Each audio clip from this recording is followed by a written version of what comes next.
Ram Ram, Hare Hare, Hare.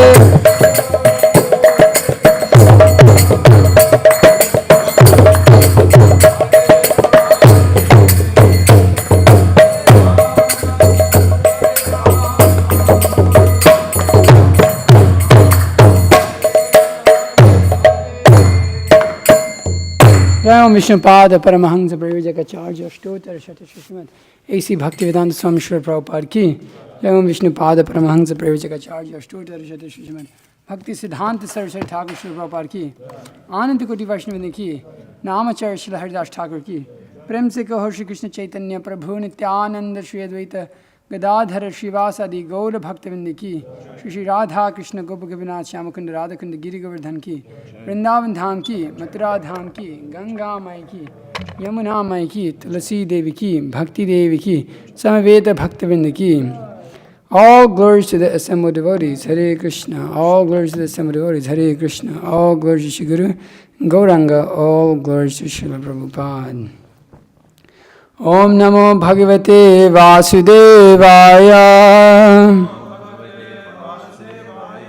Om Namo Bhagavate Vasudevaya. Om Namo Bhagavate Vasudevaya. Okay, reading from Canto number 3, chapter number 12, text number 5. Tan. You put it up. Okay. Babhāṣe svabhūḥ putrān prajāḥ sṛjata putrakāḥ tat naicchan mokṣa-dharmāṇaḥ vāsudeva-parāyaṇāḥ तान babhāṣe svabhūḥ putrān prajāḥ sṛjata putrakāḥ naicchan mokṣa-dharmāṇo vāsudeva-parāyaṇāḥ तान babhāṣe svabhūḥ putrān prajāḥ sṛjata putrakāḥ naicchan mokṣa-dharmāṇo vāsudeva-parāyaṇāḥ तान babhāṣe svabhūḥ putrān prajāḥ sṛjata putrakāḥ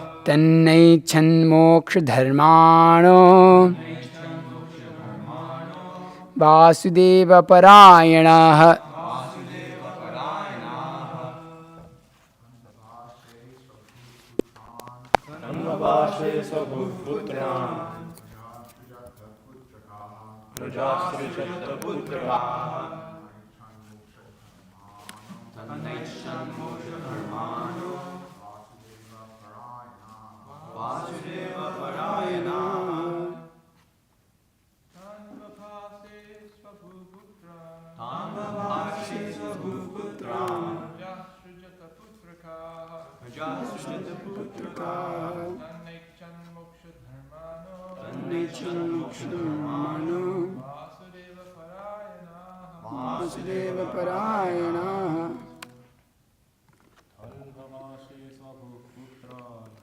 Babhāṣe svabhūḥ putrān prajāḥ sṛjata putrakāḥ naicchan mokṣa-dharmāṇo vāsudeva-parāyaṇāḥ. Tan babhāṣe svabhūḥ putrān prajāḥ sṛjata putrakāḥ naicchan mokṣa-dharmāṇo vāsudeva-parāyaṇāḥ.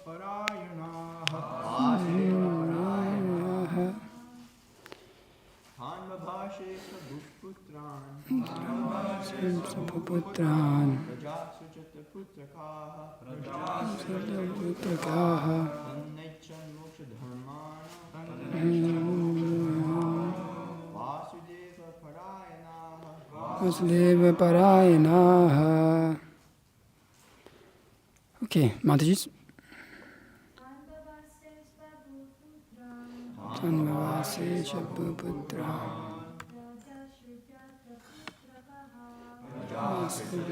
putrakāḥ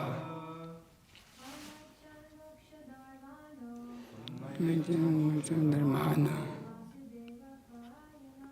vāsudeva-parāyaṇāḥ.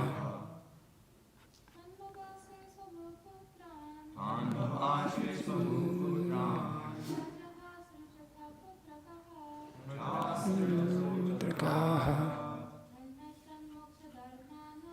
mokṣa-dharmāṇo vāsudeva-parāyaṇāḥ. Okay. Then unto the Kumāras, as above mentioned, babhāṣe addressed, svabhūḥ Brahmā, putrān unto the sons, prajāḥ generations, sṛjata to create, putrakāḥ O my sons, that not, aicchan desired, mokṣa-dharmāṇaḥ pledged to the principles of liberation, vāsudeva the personality of Godhead, parāyaṇāḥ who are so devoted. Translation and purport by His Divine Grace A.C. Bhaktivedanta Swami Srila Prabhupada Ki Jai. Brahmā spoke to his sons after generating them. My dear sons, he said, now generate progeny. But due to their being attached to Vāsudeva, the Supreme Personality of Godhead, they aimed at liberation, and therefore they expressed their unwillingness. Purport. The four sons of Brahmā, the Kumāras, declined to become family men, even on the request of their great father, Brahmā. Those who are serious about gaining release from material bondage should not be entangled in the false relationship of family bondage. People may ask how the Kumāras could refuse the orders of Brahmā, who was their father and above all the creator of the universe. The reply is that one who is vāsudeva-parāyaṇāḥ was seriously engaged in the devotional service of the Personality of Godhead. Vāsudeva need not care for any other obligation. It is enjoined in the Bhagavatam, Deva-rishi bhutapta nirnam putrān nakinkaro nayam dhrinicharajan sarvatmana yah sharanyam gato mukundam parihritya kritam. Anyone who has completely given up all worldly relationship and has taken absolute shelter of the lotus feet of the Lord, who gives us salvation and who alone is fit to take shelter of, is no longer a debtor or servant of anyone, including the demigods, forefathers, sages, other living entities, relatives, and members of human society. Thus, there was nothing wrong in the act of Kumāras when they refused their great father's request that they become family men. Om jnana-timirandasya gyananjana-shalakaya chakshurunmitamena tasmai Shri Gurave Shri Chaitanya Manobhishtam Sthapitamena Bhutale Swayam Rupa Kadamayam Dadati Swabhatandikam Vandehang Shri Guru Shvetapadakammalam Shri Gurun Vaishnavangsha Shri Rupam Sagrajatam Sahagana Raghunathan Vitam Tam Sajivam Sadvaitam Savaditam Parijana Sahitam Krishna Chaitanya Devam Shri Radha Krishna Pradhan Sahagana Lalita Shri Vishakan Vitamsha He Krishna Karuna Sindhu Dinabandhu Jagatpate Gopisha Gopika Kanta Radha Kanta Namastate Tapta Kanchina Gaurangi Radhe Vrindavaneshwari Vrishavanusute Devi Pranamami Haripriya Vanchakalpatarubhascha Kripasindhubhyo Patitanam Pavanebhyo Vaishnavibhyo Namo Namah. Namo Om Vishnupadaya Krishna Prasthaya Bhutale Srimate Bhakti Vikasa Swaminitane. Namo Om Vishnupadaya Krishna Prasthaya Bhutale Srimate Bhakti Vedanta Swaminitane. Namaste Saraswati Devi Gauravani Pracharine Nirvisesha Shunyavadi Paschate Dacharine. Jai Shri Krishna Chaitanya Prabhu Nityananda Shri Advaita Gadadhara Shrivas Adi in Gaura Bhaktivinda. Hare Krishna Krishna Krishna Hare Hare Hare Rama Rama Rama Hare Hare Jnanananda Mayam Deva Nilpratika Kritam Adram Sarva Vidyanam Hai Guru Upasme Guru Vaishnava Bhagavan Tinir Smarana Hoy Vigna Vinashana Naya Shahe Nija Vanchita Puran.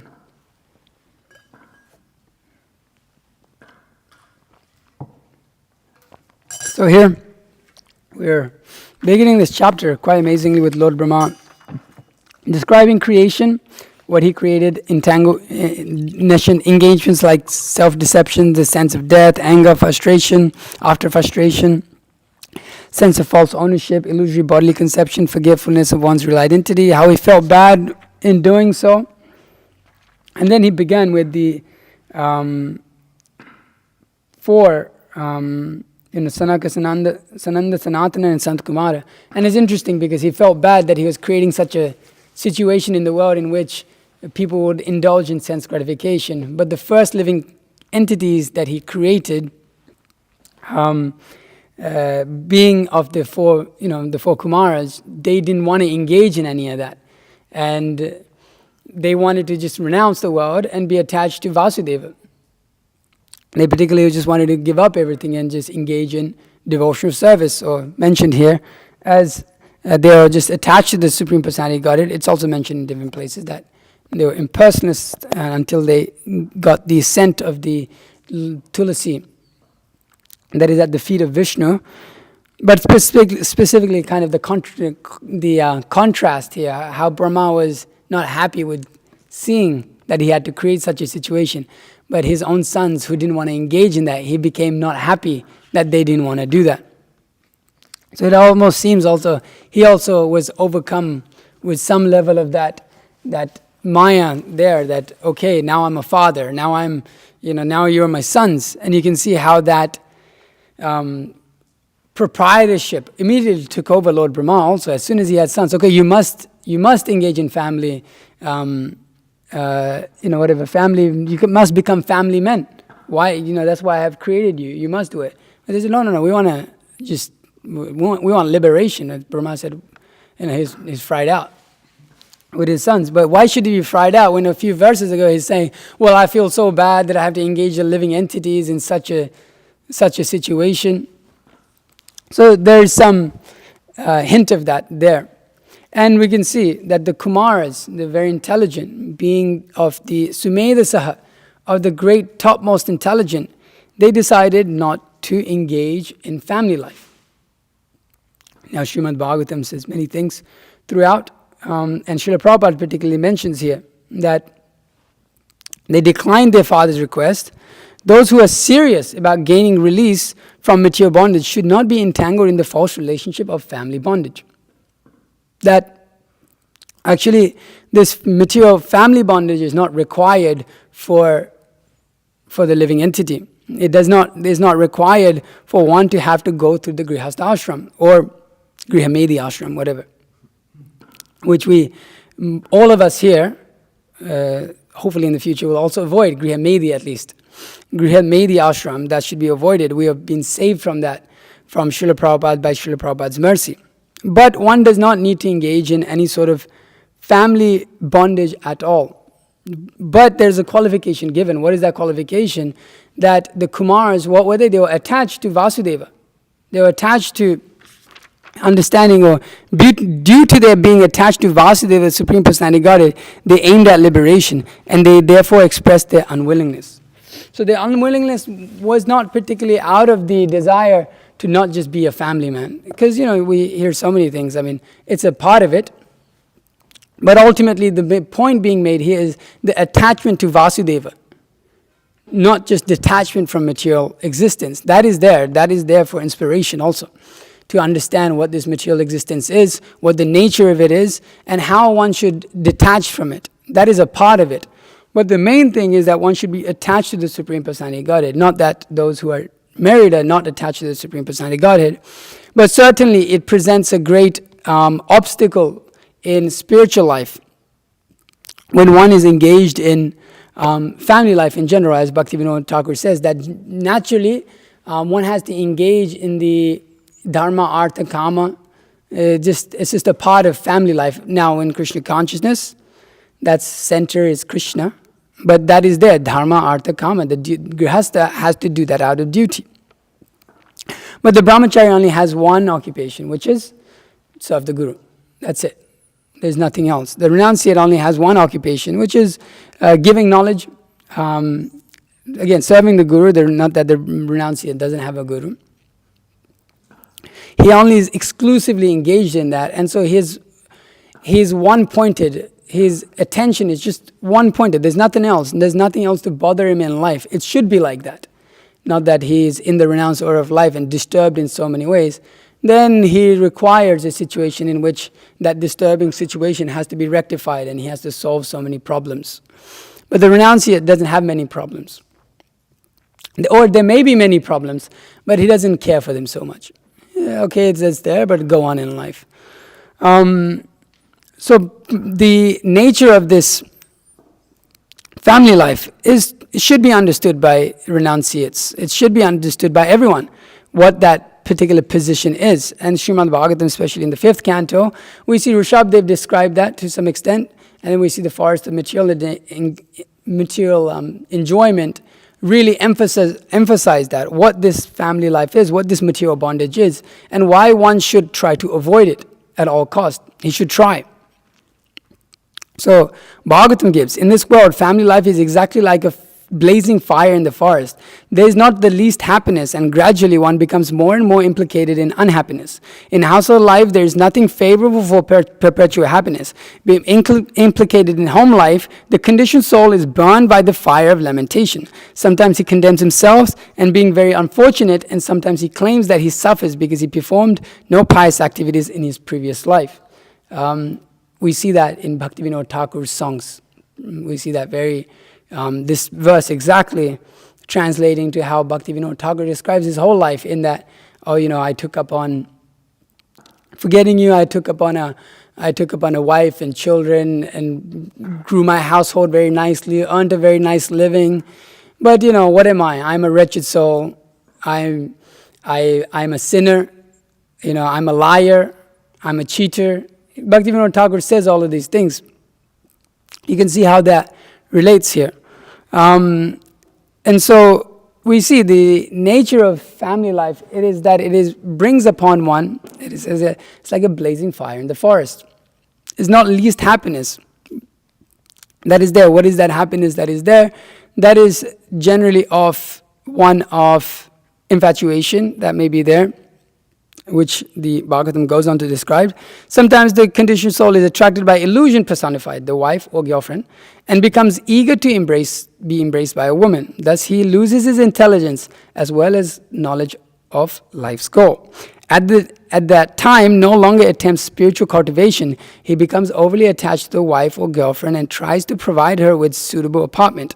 Again, he becomes very busy under the shelter of that home and is captivated by the talks, glances, and activities of his wife and children. In this way, he loses his Krishna consciousness and throws himself in the dense darkness of material existence. So Srila Prabhupada writes here, when the conditioned soul is embraced by his beloved wife, he forgets everything about Krishna consciousness. The more he becomes attached to his wife, the more he becomes implicated into family life. One Bengali poet, Bankim Chandra, says that the eyes of the lovers, that to the eyes of the lover, the behold is always very beautiful, even though ugly. This attraction is called Deva Maya. Attraction between man and woman is the cause of bondage for both. Actually, both belong to the para prakriti, the superior energy of the Lord, but both are actually prakriti, female. However, because both want to enjoy one another, they are sometimes described as purusha, male. Actually, neither is purusha, but both can be superficially described as purusha. As soon as man and woman are united, they become attached to home, hearth, land, friendship, and money. In this way, they are both entrapped in material existence. The word bhuja lata upagudha means being embraced by beautiful arms, which are compared to creepers, describes the way the conditioned soul is bound within this material world. The products of sex life, sons and daughters, certainly follow. This is the way of material existence. So this can be the position of family life. Okay, and what is that particular attraction, and what is that that holds that person? The attraction between male and female is the basic principle of material existence. On the basis of misconception which ties the hearts of the male and females, one becomes attached to his body, home, property, children, relative, and wealth. In this way, one increases life's illusion and thinks in terms of I and mine. Purport. Sex serves as a natural attraction between man and woman, and when they are married, their relationship becomes more involved. Due to entangling relationship between man and woman, there is a sense of illusion whereby one thinks this man is my husband and this man is my wife. This is called hridaya granthi, the hard knot in the heart. This knot is very difficult to undo, even though a man or woman separate either for principle of varnashram or simply to get a divorce. In any case, the man always thinks of the woman and the woman always thinks of the man. Thus, a person becomes materially affected to family, property, and children. Although all of these things are temporary, the possessor unfortunately identifies with his property and wealth. Sometimes, even after renunciation, one becomes attached to a temple or to the few things that constitute the property of a sannyasi. But such attachment is not as strong as family attachment. The attachment to the family is the strongest illusion. So this is the position of family life, that one can easily enter into illusion. Why? Because the sense of I and mine comes about very fast, very quickly. Aham mama bhava. Actually, it is a fact that a man does not need a woman. Prabhupada says, well, a man does need a woman. At the same time, there's also, a man doesn't actually need a woman. Why? Because man is competent to do everything himself, actually. If you analyze, man can do everything himself. He can sustain himself, he can protect himself, he can provide for himself. Actually, he doesn't need. There's no need, but what does he need a woman for? One thing, sex. That's it. That's the only thing a man requires a woman for. Other than that, there's no other situation in which he requires a woman. But a woman requires a man. Why? Because she's dependent.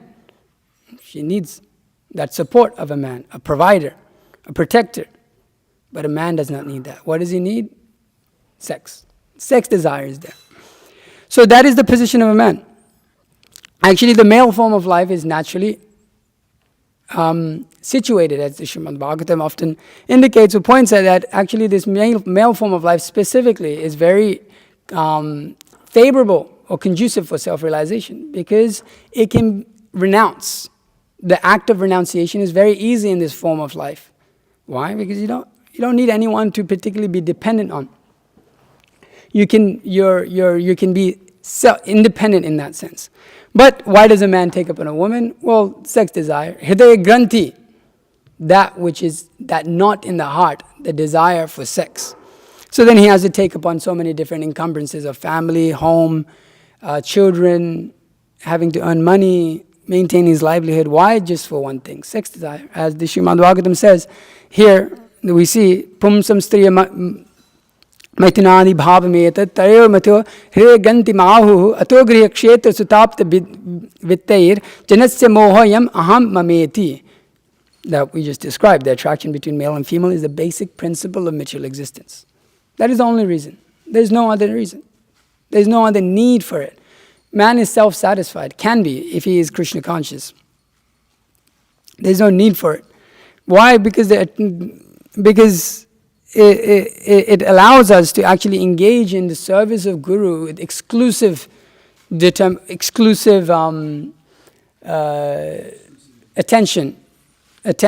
exclusive, what's the other word that I'm trying to use here that's not coming to me? Exclusivity, yeah. There's no distraction in which, with exclusivity. So there's no distraction at all. There's no distraction. What is there? Just like the devotees who we are living as brahmacharis, there's nothing to think about other than service in the day.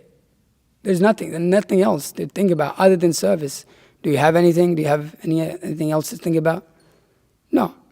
Don't have to think about, have to go and maintain my home or my money or what I have to eat. You don't even have to worry about what you eat. You come to do your service, turn up for breakfast, and breakfast is there, right? There's no question. None of us know how much even something costs in the store.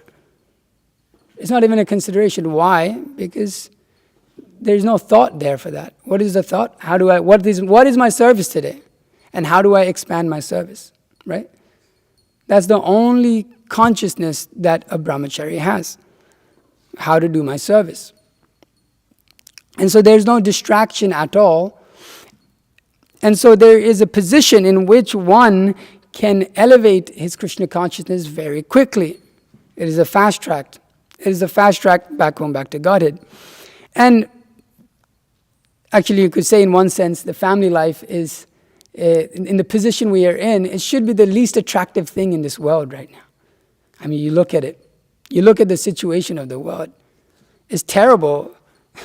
It's literally is horrible. Family life, my God. What is that? Even in traditional society, it's breaking down. And 60% divorce. I mean, if I dare to say it, even within our own devotional society, it's probably worse. The whole understanding of Vedic culture is completely thrown off. Vedic culture, I was talking with a devotee and mentioning that Vedic culture, it was attractive. Family life is attractive in Vedic culture. It's very attractive. The children are nice. The women are properly trained. The men are very, well trained, generally gone through the proper system or have good examples to look up to. There is your grandma and your grandpa and your father and your mother to help with the children that come. The family is joint, so there isn't so much pressure of having to go out and work and trying to make your own living in your own house and raise your own children. Actually, Vedic Varnashram system had a very attractive platform of family life. Even now, that's there. Amongst different, in Indian tradition that is there, or Vedic tradition that is there, and that is still remnants of that there. You go to some of these Indian devotees' houses, you'll see it's very attractive actually. They have nice children, they have their grandmas and grandpas there, and they take care of the children, and that's kind of how I grew up. My parents weren't particularly there all the time, but my grandparents and all that were there, and so they were raising us properly. But situation of the world is not like that now. You barely see children. They leave their home and they never even see their own parents, and then they never even relate to each other. With whoever that wife, you may get married, and then you never even visit your parents. So that is there, and then generally the men who want to get married to women are generally of good, decent character in traditional society, but we see now the character of men is also terrible, horrible, useless, worse than animals. But we also see the opposite, and the women are also like that. Cunning, the Bhagavatam describes very clearly. But specifically we see, sometimes you see more with the women, that I was being on the internet a little too much sometimes. You see that women, they're sometimes really just unreasonable. They have nothing to show. They don't have a degree. They don't have money. They don't have maybe not even good looks, but they want a man who earns 6 figures, is very good looking, will provide for them, will care for them, will cook for them, will clean for them, will do everything. So what do you do? Nothing. So what do you give back? Nothing. But I'm somehow that tendency, as the Srimad Bhagavatam describes. Let's see here. That Urvasi said, "My dear king, you are a man, a hero. Don't be impatient and give up your life. Be sober and don't allow the senses to overcome you like foxes. Don't let the foxes eat you." In other words, you should not be controlled by your senses. Rather, you should know the heart of the woman is like that of a fox. There's no use making friendship with women. Next verse. Women are, as a class, are merciless and cunning. They cannot even tolerate even a slight offense. For their own pleasure, they can do anything irreligious, and therefore they do not fear killing even a faithful husband or brother. And we see that the more women are allowed the liberation in this world, this nature becomes manifest more and more. And we see that women, they don't have any qualification, and the man has all qualification. Still, she'll think, where can I find a better man? And Urvasi describes that. She says a woman is like a cloud, in the Bhagavatam it describes that in the 10th canto. It's like the cloud, the thunder goes from one cloud to another. She always looks, where's the better man? Even though the man is completely qualified, he's a good man, but she'll still think, it's not my ideal. But what is your qualification? Don't have it. So that is the nature of family life, women, just life in general. And so a man who is intelligent, who has some substance, he analyzes all of these things, not from a point of view of bashing people or looking at someone as a lower being or anything like that, but what? For the sake of self-realization.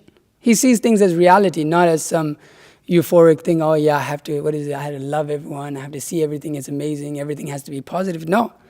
He sees what is reality, what is the position, what is the use of this thing, what is the use of family life if he is on the platform of trying to become self-realized. Well, there is use of it, of course. We have acharyas give proper understanding. The Srimad Bhagavatam gives understanding. Varnashram dharma is there for a reason.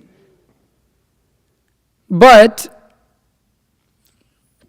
at the same time, if one is intelligent, he should analyze and recognize, oh, there's no need for it. I don't have to go there. Even Brahmā is telling his sons, do it. He said, no, we don't have to do it. Why? Why? But one qualification you have to attach to the Supreme Personality of Godhead. If that is not there, if you're dependent on just negation, oh, it's terrible, how terrible it is, good luck.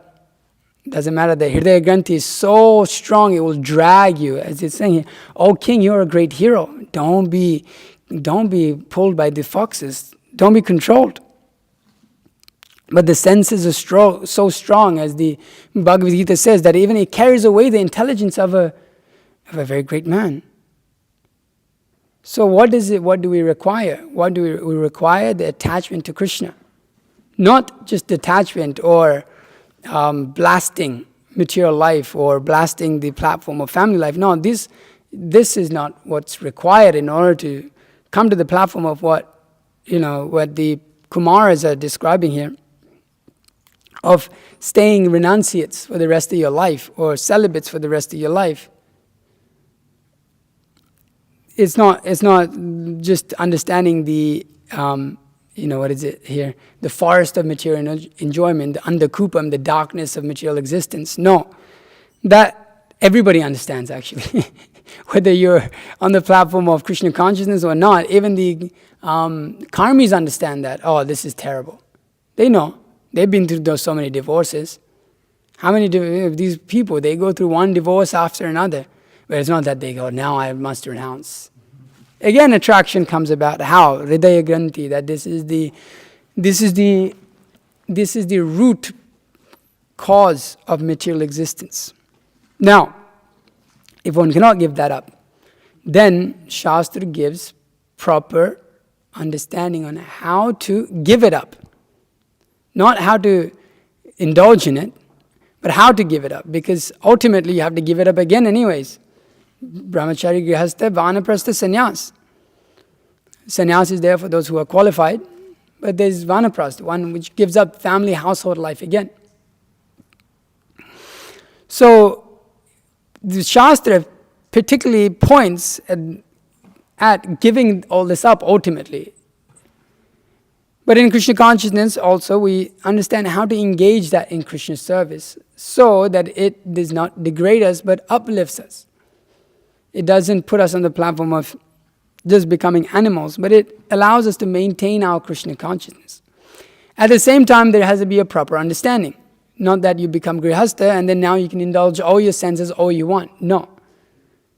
Not that now you become a grihastha and you can associate whatever woman you want. Actually, Bhaktivinoda Thakur makes a very, very, very, very important point in his work here.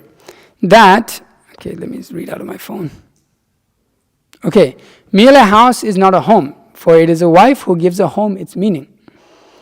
If one lives at home with his wife, together they can fulfill all the interests of human life. Now he describes whatever dharma, artha, kama, moksha, kama, all of these things, aspects of which is called the three vargas, specifically the dharma, artha, kama. But specifically here, being that, okay, Shiv Chaitanya Mahaprabhu, okay, did I receive? Ah, man, I lost it here. Okay, here. Specific important point. Sri Chaitanya Mahaprabhu received them all just as he did in previous years. The women, however, saw the Lord from a distance. This is the prescription in regard to a household of Vaishnavas. Householders should not associate with others' wives or prostitutes. And the second one is pretty clear, right? They should not indulge in any association other than with their own wives, according to religious scriptures. One should give up this word here, uxorious, how do I say that? uxorious. Uxorious? I'm guessing nobody's ever heard this word. So this particular word means that excessive fond of or submissive to wife. Yeah, to wife. To a wife. So mentality, he should give up this mentality of being excessively fond of one's wife.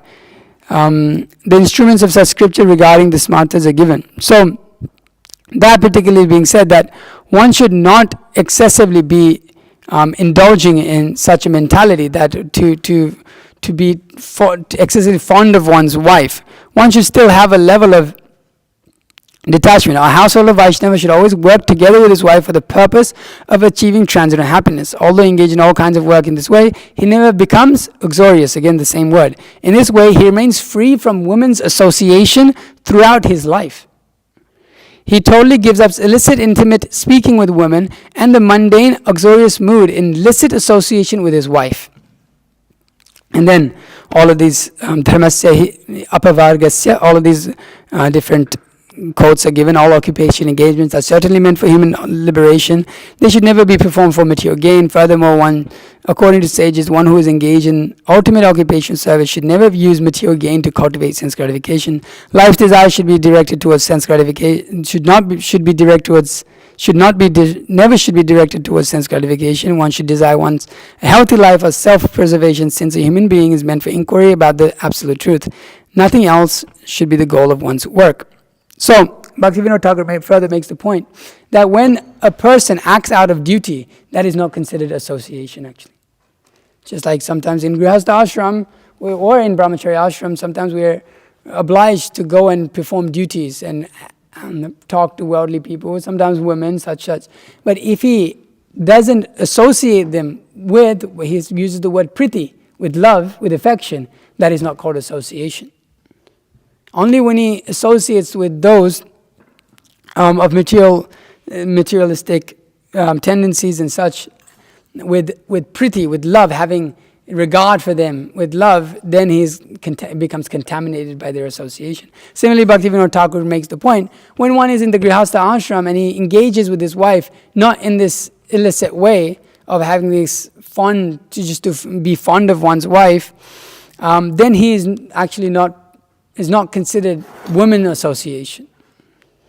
So, for the person in the renounced who has entered into the Brahmacharya ashram or Grihastha ashram or the sannyasa ashram, sannyasa ashram goes without saying. For the Brahmacharya ashram, ideally, we should try to see we can remain like that for the rest of our life. At the same time, being careful that we should be qualified to do so. Otherwise, it goes the other way. Otherwise, what happens?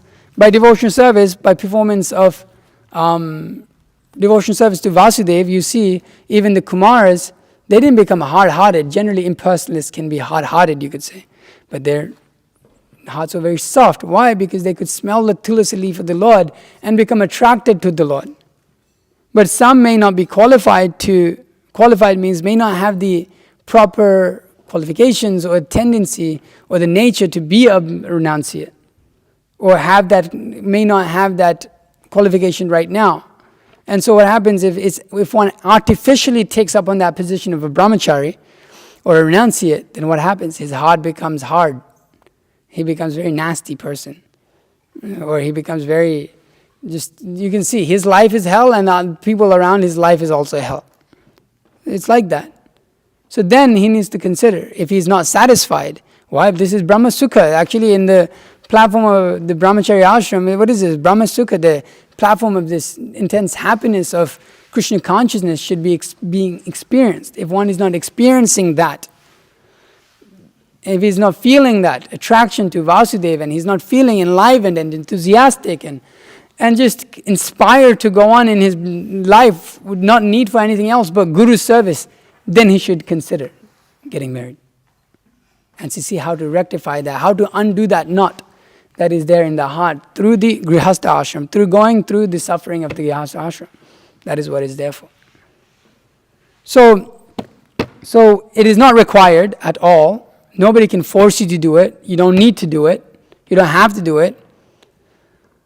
One can just go on in life. Why? Because he gato mukundam parihritya kritam. He surrenders his mind, his body, and words to the Supreme Personality of Godhead. He doesn't see any other need for anything else. Whether there's difficulty, whether there's happiness, he does not care. Whether there's difficulty for himself or not, whether there's food to eat or not, he doesn't think, oh, maybe I should go and, no, okay, let me go on. Depending on Vasudeva. So this is the platform of which one can avoid family life and just go on in his life blissfully engaged in devotional service amongst all the difficulties and the different situations that may come about. I mean, I could go on, but I got to end. Okay. Srila Prabhupada ki jai, Srimad Bhagavatam ki jai.